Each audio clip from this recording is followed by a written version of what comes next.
The sunny spring day in Redwood Gardens did not suggest any trouble.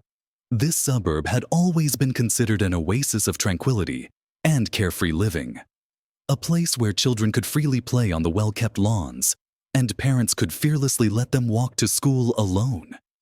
Huge houses with white fences, manicured gardens, and friendly neighbors created an illusion of absolute safety. That's why no one paid much attention to 13-year-old Emily, who decided to take a walk to the local park that day. She was walking along the familiar path, enjoying the warm breeze and the scent of blooming cherry trees. The girl could not know that she had been watched for a long time. She could not feel the predatory gaze that followed her every step from the dark window of one of those perfect houses. This is where the most terrifying truth lies. Monsters do not hide under the bed or in dark alleys. They live among us, wear suits, smile at neighbors, and wait for the right moment. And today, one of them decided it was time to hunt. April Millsap was born on January 2nd, 2000. Until the summer of 2014, she lived with her family in Armada, a small town located in the state of Michigan, USA. April was a friendly and charming 14-year-old girl. She was in high school in the upper grades. April had no siblings. When April was 6, her parents divorced. Her father entered into a relationship with another man named David. April and her stepfather quickly got along and maintained a warm relationship. April was very cheerful and had a wonderful sense of humor, which constantly delighted her family. Her positive outlook on life allowed her to surround herself with many friends who only rallied around April. She was a creative person, loved to draw, led an active lifestyle, and dreamed of becoming a veterinarian. Despite her young age, she seemed older than her years. At 14, April had already become quite independent and walked her dog alone. She loved spending time with friends, but was also close to her family. April had a boyfriend named Austin, who was a year older. They went to school together and met there.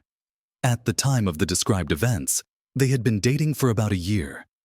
In 2014, the population of Armada was about 1,700 people.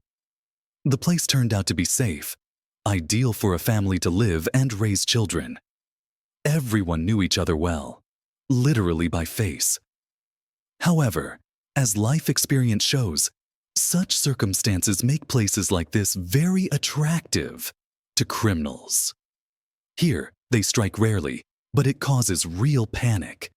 July 24th, 2014. Summer vacation was in full swing. On this day, April was not going to go anywhere or gather noisy companies. Instead, she slept until noon, and then spent the whole day at the computer, communicating with friends and playing games. Around 6 p.m., April decided to go for a walk with her dog named Penny. She often took her pet with her, including with friends, and her boyfriend Austin.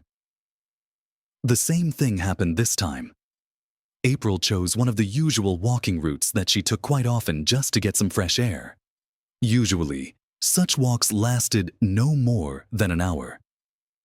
April did not take the animal with her for a long time. Her mother was waiting for her at home calmly. However, even after an hour and a half had passed, April still did not appear. Jennifer tried to call her daughter and sent several text messages, but instead of answering the call, it redirected her to voicemail, and the messages remained unread. The woman began to worry and called her daughter's boyfriend, Austin, hoping they were together. When the young man mentioned that he had not seen his girlfriend all day and had only communicated with her on the internet, Jennifer started to really panic. She continued to call April's school friends, but no one knew where she might be. Less than half an hour had passed when there was a knock at the door. Jennifer hoped it was her daughter returning from the walk and opened it with relief. But in reality, Austin was standing on the doorstep with his friend.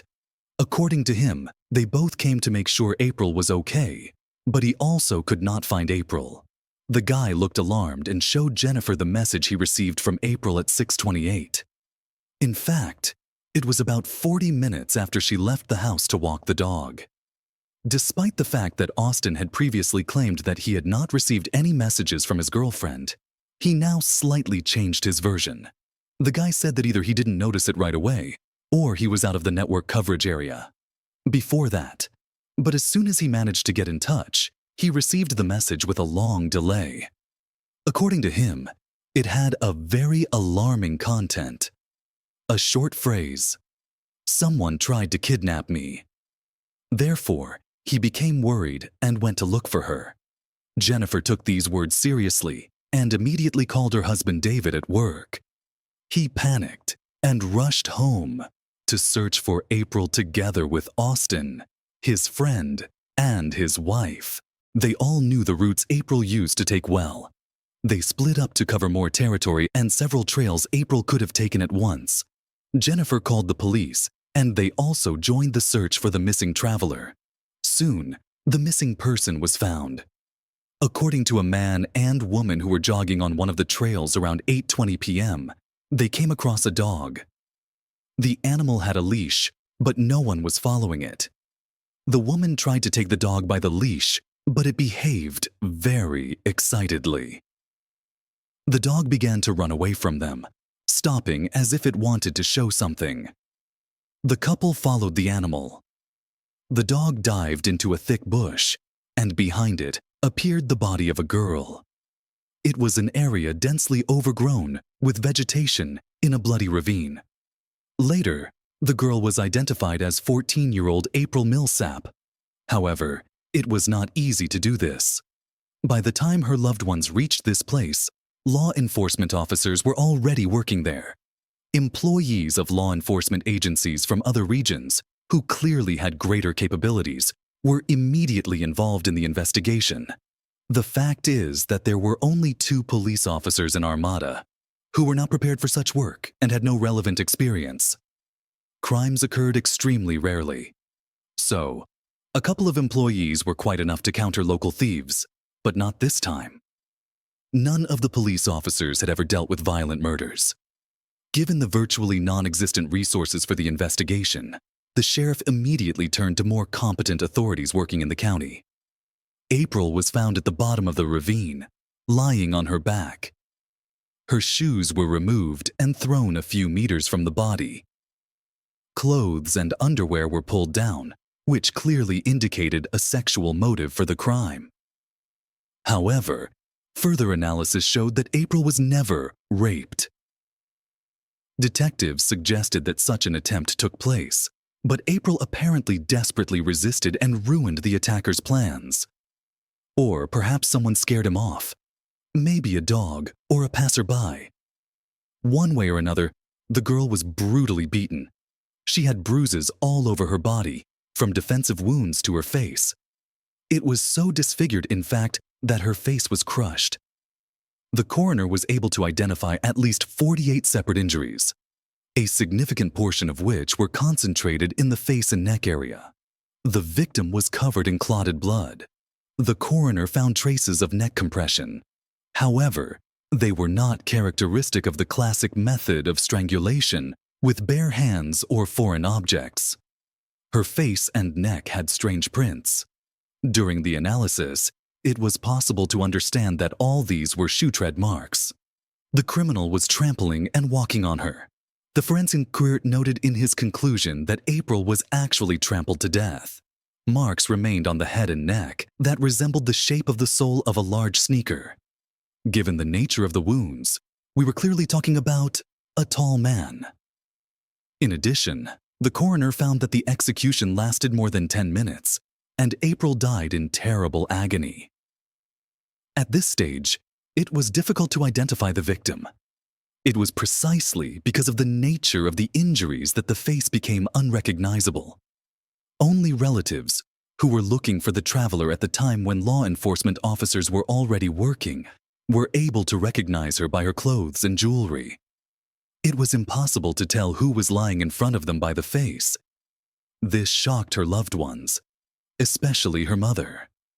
From the very beginning, the parents, stepfather, boyfriend, and his friend were taken to the police station for questioning. They had to talk with him in order to form a circle of probable suspects and clarify the latest events in the victim's life. The father and stepfather were excluded from this list rather quickly, after which the police became interested in the murdered girl's boyfriend, Austin. The officers immediately had suspicions when the young man began to say that the relationship with his beloved had recently been difficult. They often quarreled, and the couple was actually on the verge of breaking up. Shortly before the murder, they quarreled again. Austin's second suspicious discovery was the message April sent shortly before the massacre. She wrote to her boyfriend that someone tried to kidnap her, but he simply ignored such a frightening message from April. However, Austin himself insisted that he could not do this since the message arrived with a delay and he did not see it. Apparently, some kind of failure occurred.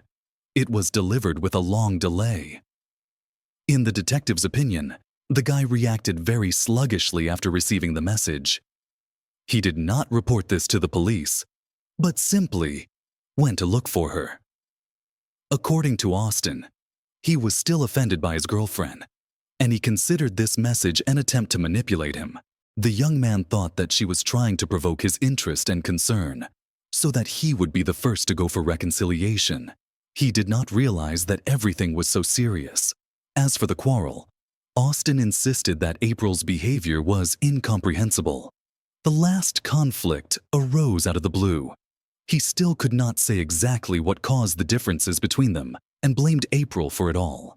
This only reinforced the suspicions of the detectives because the guy could have had a motive for the attack. In most cases, violence is committed by partners.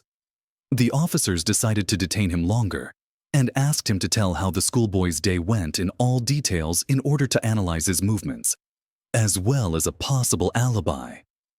Austin said that around 4 p.m., he met with his friend to help bring a TV into the house. After that, they went to the nearest McDonald's to have a snack.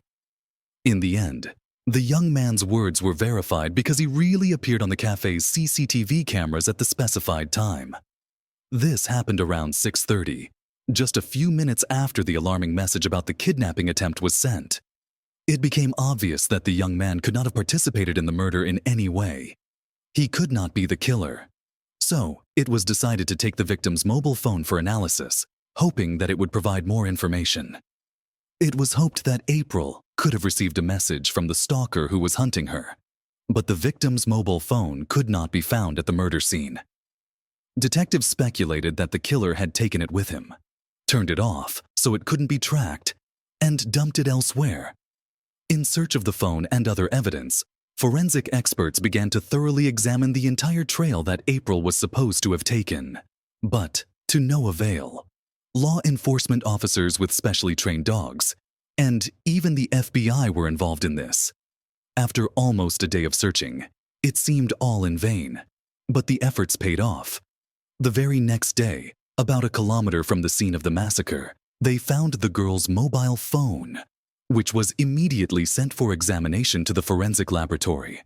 The victim's mobile phone provided interesting information. In particular, it was found out that she actively communicated at school with a young man named Roger. He was known for his unpleasant character and often got into trouble, but during the check, the guy was also excluded from the list of suspects. He had a confirmed alibi. On the same day, several people came to the department who pointed to a suspicious motorcycle and its driver. These people saw April when the schoolgirl was walking the dog on the trail around 6:30. According to them, she was not alone at that time. She was walking with an adult man much older than her, who was pushing his motorcycle with his hands. They were strolling, and it seems they were just talking. Then, people thought it was April's father. He did not arouse any suspicion and behaved calmly. April also did not seem frightened, but now, rethinking the situation, doubts arose about this man. None of the victim's relatives and acquaintances could recognize him by description. He was clearly unfamiliar to April until that moment. Judging by the description of the witnesses, The meeting took place approximately at the time when April wrote to her boyfriend about the probable kidnapping attempt. Therefore, suspicions about this man were growing. There were few motorcyclists in this city, so he immediately attracted the attention of local residents. Moreover, the motorcycle itself was very unusual, a rare blue and white color. The orientation turned out to be accurate. This made it possible, just 3 days after the murder of the girl, on April 27, 2014, to find a motorcycle that exactly matched the description. It was parked in the driveway of one of the local houses. When the police arrived there, the vehicle was still near the house. They approached the man who was working in the garden, and he recalled that it was not his motorcycle. The bike actually belonged to his 32-year-old friend named James VanCallis. He lived in the neighboring town of GBS, located about 30 kilometers from Armada. This information was confirmed on November 28th. Officers met with the motorcycle owner. They decided to talk to him and clarify how he spent the day when April was killed. From the very beginning, James willingly cooperated with the police. James was ready to answer any questions. He recalled that during this period, he was at the house of his friend in Armada, and he confirmed his words. But this alibi seemed unreliable to the authorities because the witness who confirmed the words was a friend, quite capable of covering up the criminal. In addition, there were minor discrepancies regarding the time. The man was asked for the shoes in which he walked that day. He provided a pair of white sneakers, but the tread did not match the marks left on the victim's body. There were no bloodstains on these sneakers. Suspicion arose that these were not the right shoes. After that, the detectives decided to learn more about James in order to exclude him from the list of possible murderers. He had a series of convictions, but not for violent crimes. He had charges of breaking and entering a house, as well as non-payment of alimony. The robberies occurred in 2005 and 2006. But when considering this man's criminal past, the police found something much more terrifying. His father, named James VanCallis Sr., was a registered offender prone to sexual assaults. During this period, both men lived in the same family house. As it turned out, the elder was accused of sexual harassment of a minor child who had barely turned 13 at the time of the harassment. It was assumed that both men could be involved in criminal episodes. However, the focus was on the son, since witnesses saw a middle-aged man. He was the one recognized by eyewitnesses. Searches were conducted in their house, and it turned out that both were growing forbidden plants on their property. The quantity was so large that they were arrested and charged with drug distribution. This made it possible to protect the public from potential killers and continue the investigation without the risk of them fleeing the state. The police checked absolutely all the shoes found in the men's house, but none of the treads matched the marks on the dead girl's body. Numerous DNA analyses were also carried out on clothing, but no matches with April's traces could be found either. Nevertheless, the forensic experts who examined the motorcycle were sure that shortly before the police took it for analysis, it had been thoroughly washed. Moreover, strong cleaning agents had been used. It was believed that this could be an attempt to wash away evidence, and quite successful at that, since no traces remained. The detective's theory was quickly confirmed when James's girlfriend, named Crystal, contacted the department. She recalled that on the day of April's murder, she returned home and found James cleaning his shoes, motorcycle, and helmet. He did it so thoroughly and used such strong disinfectants that she suspected something was wrong. The marks on April's head resembled helmet marks. Apparently, James used it during the murder. The woman also reported that in the afternoon, he drove to the neighboring city where the victim of the massacre lived, to his brother. She described the pair of sneakers he was wearing. They were his favorite black and white Air Jordan sneakers. They did not match the ones he handed over to the detectives when he first met with them. Crystal also said that after that night, she never saw that pair of shoes again. Probably the killer got rid of his favorite shoes, realizing that he would not be able to wash off all the traces. The woman described her relationship with James in detail to the police. According to her, he was very cruel and prone to violence.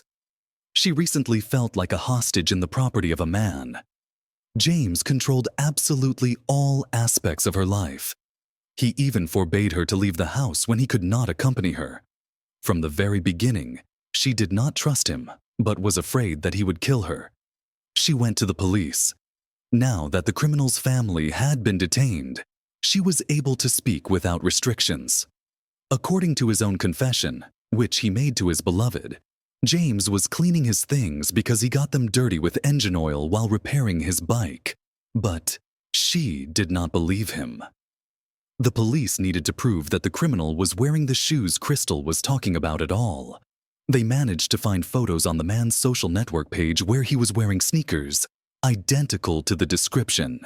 Of course, James got rid of the pair he was wearing on the day of the murder. But this did not prevent the police from finding and purchasing exactly the same ones, and comparing the tread pattern with the marks on the victim's body. Forensic experts immediately found a clear match. April Millsap was trampled to death in exactly the same sneakers that James had purchased about a year before the attack. During a check of the criminal's computer, it was possible to find confirmation of suspicions. He was clearly interested in girls much younger than him. Even more valuable information was provided by April's mobile phone. After analysis in the FBI laboratory, as it turned out, she had a fitness app installed that tracked speed of movement, steps, heart rate, and other parameters. Shortly after sending the alarming message to her boyfriend Austin, she sped up significantly, as if trying to escape from someone. Apparently, James VanCallis drove up to her on his motorcycle and offered something, after which April sent a message to her boyfriend about an attempted kidnapping. At the same moment, she accelerated to get away from the pursuer. Just a few minutes after that, the fitness app recorded a multiple increase in activity. The movements of the phone were chaotic and excessively fast. This lasted for 10 to 15 minutes. Obviously, this is how the moment of the schoolgirl's struggle for her life was recorded, which, unfortunately, she lost. A few minutes after that, the criminal reached his vehicle with the stolen phone. Now the app showed a speed of about 20 kilometers per hour. It was maintained until the very moment when the phone was thrown, a kilometer from the scene of the attack on April. There were several surveillance cameras on the biker's route, and the police managed to record him. It was the same motorcycle and 32-year-old James VanCallis Jr. The geolocation of his mobile phone confirmed that at the time of the attack, he was not at his friend's house, but near the crime scene. Now, no one had any doubts about his involvement in the murder. At this stage, the prosecutor's office had sufficient grounds to bring charges of April's murder and start a court battle. However, there was a problem. Since no direct evidence could be found, the police did not have DNA that would link the criminal and the victim. Of course, against this background, the lawyers could effectively refer to the indirectness of the evidence provided.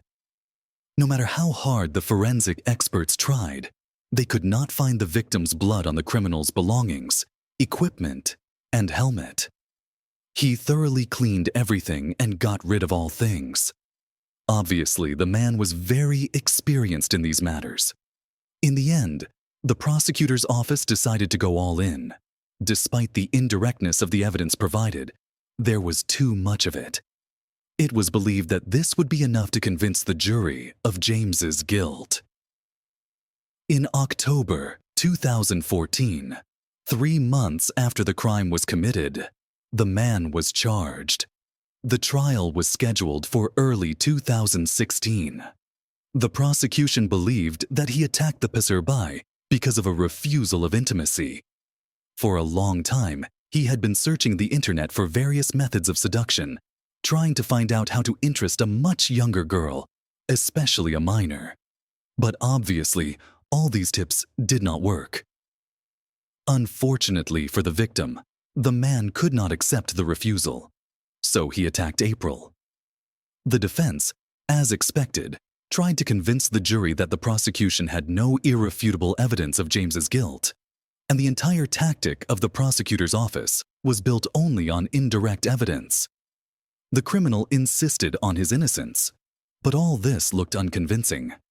The lawyer's last attempt was to note that the defendant had not previously been involved in any serious crime. Fortunately, this was not enough to acquit James. After deliberating for several hours, the jury unanimously found him guilty of attempted kidnapping, rape, and premeditated murder. As a result, James VanCallis Jr. was sentenced to life imprisonment without the possibility of parole. April Millsap's mother spoke at length during the sentencing. The woman was satisfied with the court's decision and the fact that the criminal would never be released. She was shocked that a child could die at the hands of an adult man just because he was refused. His actions and intentions were criminal in nature from the very beginning. But the cruelty was incomparable. Despite this, James did not admit his guilt and did not repent of anything. He continued to insist that he did not commit this crime. Immediately after the trial, he tried to appeal the court's decision. He filed an appeal through a lawyer, but to no avail. He is still behind bars after the brutal massacre of an innocent girl. A memorial garden was built in April's honor, located not far from the very place where her life was literally trampled. There is also a small memorial on a memorial bench, and her name will forever remain in the hearts of the people. Following the trial, the media coverage of the case began to shift focus from the gruesome details of the crime to the broader issues it raised, particularly the dangers faced by young people in their communities and the importance of awareness and vigilance. April's tragic death highlighted the vulnerability of children and teenagers, especially in a world where they are constantly connected to the internet and interact with strangers in various ways. The case prompted schools and parents to have more open discussions with their children about personal safety and the potential dangers they could face in everyday situations. April's family became outspoken advocates for child safety and for harsher penalties against sexual predators. They worked alongside local authorities to create educational programs aimed at empowering young people to recognize and protect themselves from potential threats. April's mother, in particular, became involved with local organizations dedicated to supporting victims of violence and advocating for more stringent laws regarding sexual predators and their rehabilitation. Despite the tragedy, April's legacy began to inspire change. The memorial garden that was created in her honor served as a space for reflection and a reminder of the importance of protecting children from harm. It became a gathering point for community members, where they could share their experiences and support one another in the wake of such devastating events. Though James VanCallis remained in prison, his actions continued to haunt not only his family, but the entire community.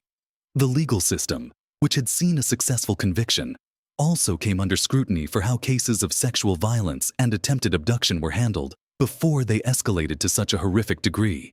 This case pushed local lawmakers to re-examine the effectiveness of their approaches to handling sexual offenders, particularly in terms of monitoring those who had been previously convicted of lesser crimes. While justice was served in this case, it served as a stark reminder that, for many victims, justice comes too late.